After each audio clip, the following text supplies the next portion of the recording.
Kalau nggak urusan perut, orang habis sholat subuh tuh pulang. Oh, begitu ya. Buya tuh tahu kenapa orang tuh nggak betah dengarkan tausiah. Kalau kita bicara ayat, orang nggak mau, Pak. Jujur nih. Tapi kalau saya besok ada ikan bakar nila, ada nasi uduk gitu ya, jangan pulang dulu.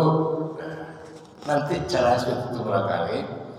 Gue sedang mencari sponsor gimana supaya kita alihkan, jangan pulang-pulang dulu. Ayo kita sarapan pagi dulu. Ada santapan rohani yang kita harus selesaikan dulu. Supaya apa? Besok-besok mengirim anak cucu ke luar negeri memiliki ilmu yang sangat tangguh dalam berjuang. Ya, setuju nggak kira-kira ini? Ya, mantap nggak? Nah, walaupun yang 40 hari ke Kecamatan Parahyangan, tapi bisa mungkin 3 kali seminggu ke sini. Bisa setengah jam sampai 1 jam dengan tokoh yang lain gitu. Karena Buya akan undang Pak Kapolres, juga ada kemarin tuh yang bantu kita, mungkin Bupati kali ya, ngirimin satu kendaraan untuk kita pergi ke Lampung. Nah, jangan melihat saat ini Mas anggota jemaat tabligh itu adalah wadah tempat kita mengimplementasikan dakwah setiap hari, all the time. Pagi kita bayar, jam 9 kita sampai setengah 12 baca Al-Quran, namanya halaqah Al-Quran. Kemudian taklim baca hadis Nabi. Sore kita takrir dengan memuji-puji kebesaran Allah. Kemudian maghrib kita dengarkan tausiah. Kemudian diakhiri dengan taklim akhir. Bisa setiap hari kita mengerjakan itu, indahnya. Sehingga Buya sudah 1 tahun 4 bulan belum pulang ke alamat. Kenapa? Indahnya jemaah itu mau dengerin dan mau melaksanakan itu. Karena di Jakarta sadar sekarang ancaman itu sangat luar biasa saat ini, seperti krisis yang 10 tadi. Nah, insya Allah sebuah hari ini kita segarkan kembali, tentu prioritas ya 3 batu ini gitu ya. Jadi pikiran selama ini, walaupun ada di mana, ingatnya kampung tetap gitu. Kenapa? Ada yang menyebabkan kita lahir ke dunia ini, orang tua kita ada di sini. Baku kita orang hebat gitu kan. Orang kampung kita orang hebat. Nah, jangan sampai kita di akhir cerita masuk neraka semuanya itu. Ini yang kita khawatirkan gitu ya. Jadi kewajiban kami sebagai ulama asal keturunan Ponco 3 Batu untuk memberikan tuntunan sebagaimana mestinya, bahwa orang tua kita mungkin nggak semuanya belajar tentang beberapa ilmu agama. Kita ingatkan, kalau yang muda kita bimbing sebagai mana mestinya, bisa paling tidak disiplin sholat. Jikalau kita disiplin sholat, begitu dengerin azan as-sholatu khairum minan naum, langsung bangun, tarik nafas, ya Allah, jagalah hamba dari gangguan jin, iblis yang datang di depan hamba, kiri hamba, kanan hamba, atas bawah hamba, sekarang juga atas kuasanya. Udah bangun, bangun. Nah, biasakan paksa anak dan cucu kita pada waktu sholat subuh terutama gitu ya. Kalau perlu siram dia gitu kan. Bawa dia ke masjid, itu lebih bagus lagi.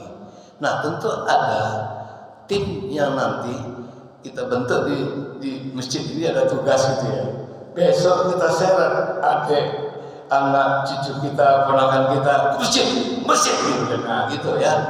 Setuju gak kira-kira Bapak dan Ibu? Supaya apa?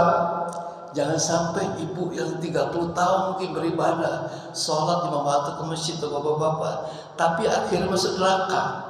Tidak ada hadis itu. Wahai orang soleh dan soleha, catatan amal Anda berdasarkan pengakuan tetangganya, ponakannya, Anda tidak pernah mengajak mereka ke masjid, apalagi suruh ngajak Al-Quran, dia masuk neraka. Oh iya, ini ada satu amal, nggak pernah begitu. Akhirnya apa? Kita yang sudah capek-capek beribadah, akhirnya masuk neraka. Nah, mumpung kita ada waktu, mumpung kita ada peluang, mumpung kita ada momen, pada saat bencana yang kita lihat sekarang, kita waspadai.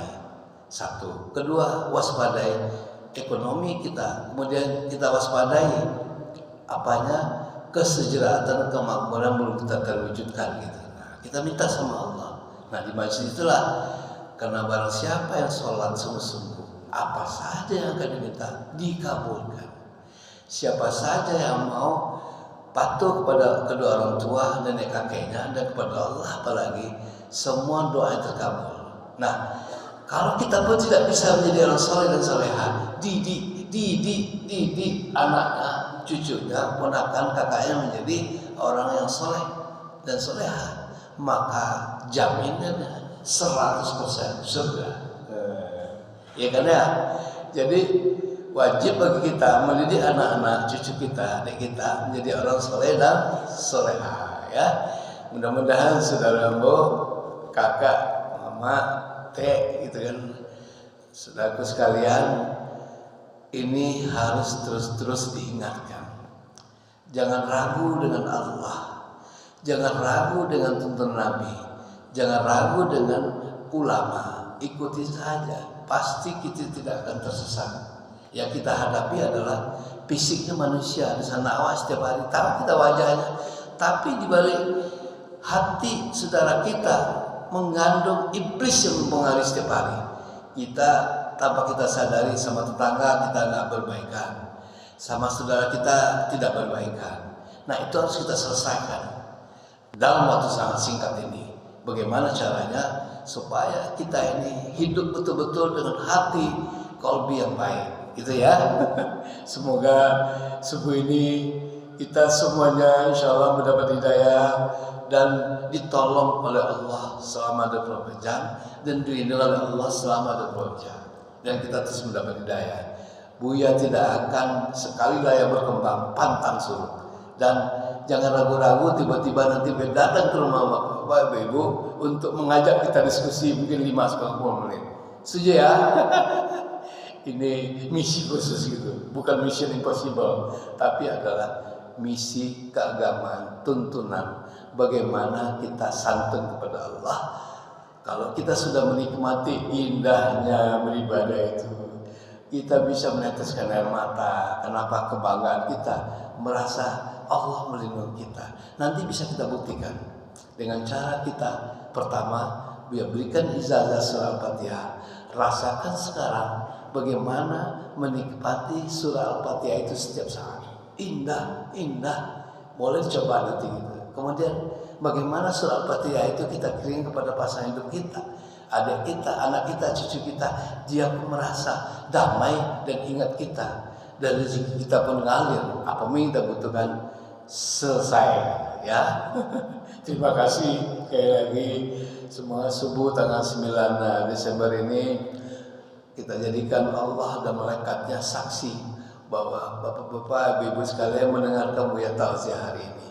Mulai besok kita coba ada catatan sedikit itu, siapa yang kira-kira saudara kita yang belum dapat hidayah, belum pernah sholat, karena itu ada dampak kepada kita kalau mereka tidak sholat, ya. Nah, dicatat, nanti boleh kenalkan sama Mas di sini, kita diskusi gitu, jangan ragu-ragu, siapa saja, tetangganya boleh, utama kaum laki-laki, kenalkan, ayo kita ngobrol gitu. Apa kesulitan selama ini, ya? Terima kasih, itu yang dapat disampaikan subuh hari ini. Yang benar datang dari Allah, yang salahnya mungkin dari kita sebagai pengantar subuh ini. Wabillahi taufiq wal hidayah. Assalamualaikum warahmatullahi wabarakatuh.